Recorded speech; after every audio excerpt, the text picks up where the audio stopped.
Hello and welcome back to MaffsGuru and the simultaneous equations, but this time we're going to solve by elimination. And whenever I think of elimination, I mean taking something out, getting rid of, or removing. Right, and so that is what this lesson is going to deal with, the idea of simultaneous equations, but solving through elimination. This is an algebraic technique. All right, very quick recap. If you remember, from the last lesson or from the last video, we were looking at the idea that we could have two lines, two straight lines. And here's straight line number, let's call that number 2. And here is straight line number 1, which, when they're graphed, they cross at one individual point. Now, at that point, we know at this one point that the x value and the y value are the same on both lines. Now, in mathematical terms, we call this here a solution. A solution being where the x values and the y values are the same for both the lines. And we were talking about the idea that we could do it graphically, which was long. We could do it algebraically, which we've done substitution already, right? So that video has already been done. And this one's on elimination. We can do these things called matrices, which I might add in a slightly different lesson, or using our CAS calculator. And this is a CAS course, so we should be able to know how to use our calculators. So the whole point of this exercise is to find where two lines cross, or the solution. Now, sometimes it's really hard to rearrange equations and substitute. Sometimes we end up with numbers that are just gross. It may take longer and may ultimately lead to mistakes. So we use this way called elimination. And when I looked up synonyms for eliminate, you can see quite a lot there. I love the word oust.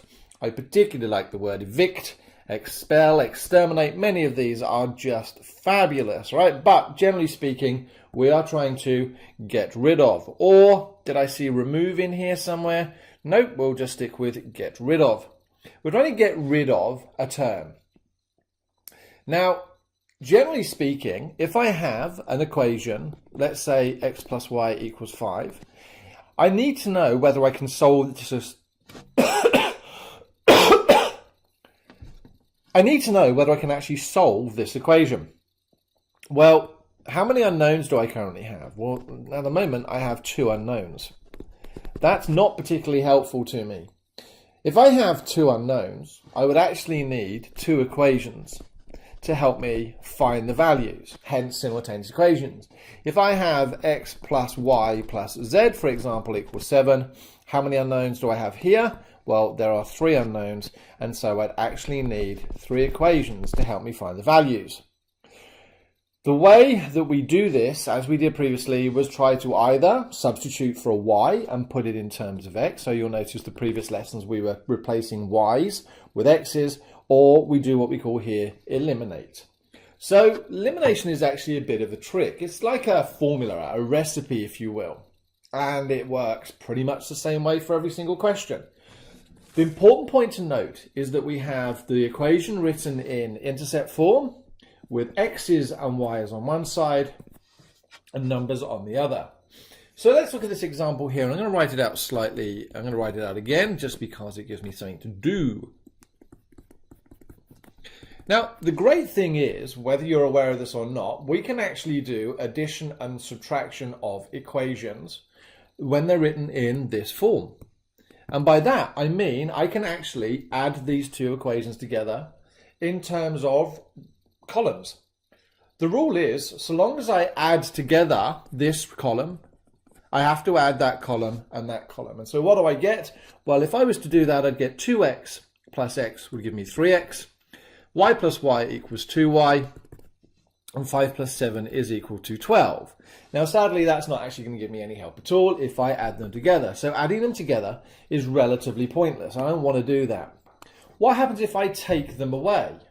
Well, actually, I can take them away in any order I like as well.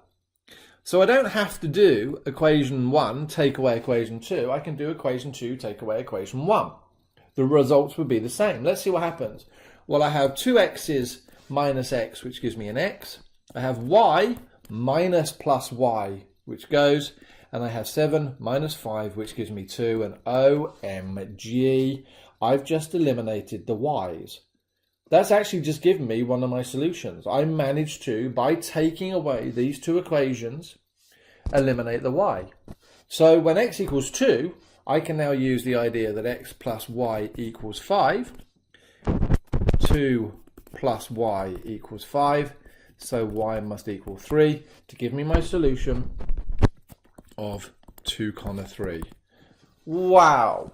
So actually this elimination deals with adding and taking away equations, like we did here. All I'm trying to do is add them or take them away such that one of the columns, be it the x column or the y column, evaporates, it disappears. It seemed to work quite well in equation 1, or example 1. What about example 2? Right, I've got 5x minus y equals 1, 3x minus 2y equals minus 5. Well, let's add them together. What am I going to get? 8x. I've got minus y plus minus 2y is minus 3y. Well, before I go any further, that's no good. Adding them together doesn't help. So let's try taking them away. And as it turns out, the equation 2 in my x's is bigger than equation 1 is bigger than equation 2. So let's take these away. 5x minus 3x gives me 2x. Minus y minus 2y gives me plus 2y. That gives me, hold on, that doesn't work either.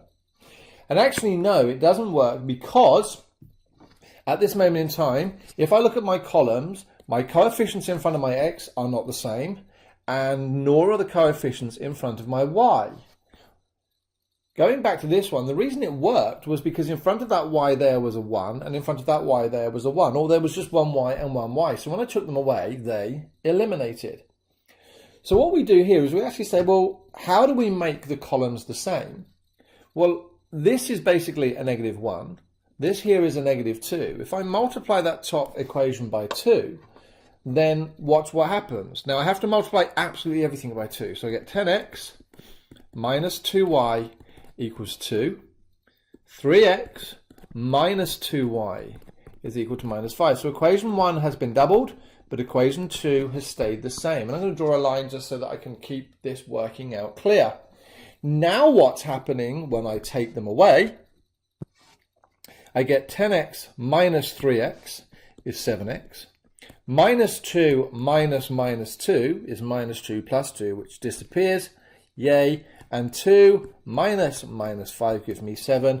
And I'm a happy bunny because my y's have now disappeared. Right, well, hold on a moment.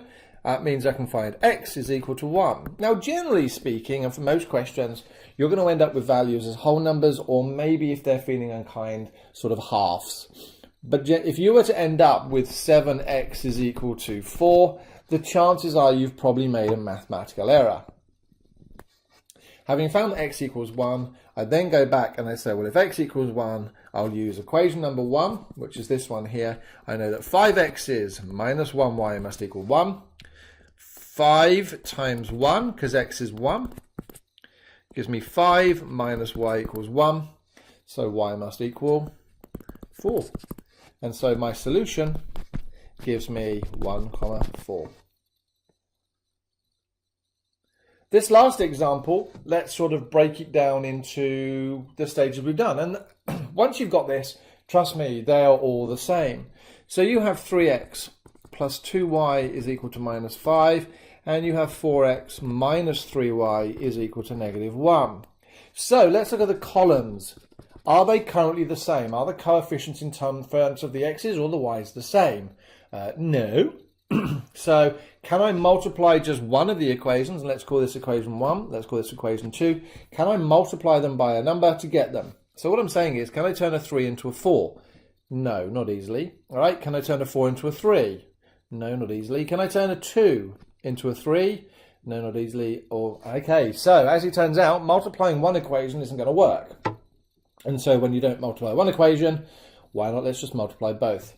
I'm going to choose the x columns to make the same, because this only works, if you remember, if one of the columns, be it the x column or the y column, is the same. So the easiest way to do that now is I'm going to times column 1 by 4 and column 2 by 3. Do you see why? Well, this was a 3, so make multiply that by 3. This was a 4, so multiply number 1 by a 4, and let's see what happens. And remember, you have to multiply absolutely everything to make this work. 3 times 4 is 12x, plus 2 times 4 is 8y, minus 5 times 4 is minus 20. 4 times 3 is 12x, 3 times 3 is minus 9y, and that becomes minus 3. So my x's are the same in terms of the coefficient. Now, if you want a shortcut to know whether you want to add or take them away, that is a positive and that is a positive. So these two here are both positives. So normally a positive and a positive, or a negative and a negative become a positive, and a positive and a negative, or a negative and a positive become a negative. Well, the good news is here, because we're trying to do it, because we're trying to undo this, we're going to try to do it the other way around. So actually, for this one stage and this one stage only, do it the opposite way. So a positive and positive would normally be positive, so I'm actually going to take them away. So 12x minus plus 12x gives me 0x, that goes. Plus 8 minus minus 9 becomes 17y. Minus 20 minus minus 3 gives me minus 17.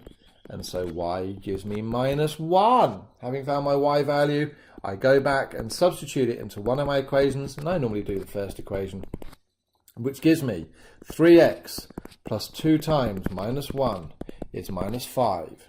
So 3x minus 2 is minus 5. 3x becomes equal to, I'm going to add 2 to both sides, minus 3. So x is equal to minus 1, giving my solution as minus 1, minus 1. Basically, if you've understood that, there's not too much about simultaneous equations through elimination that you won't be able to get from now on. All right, thanks very much for watching. I look forward to seeing you next time.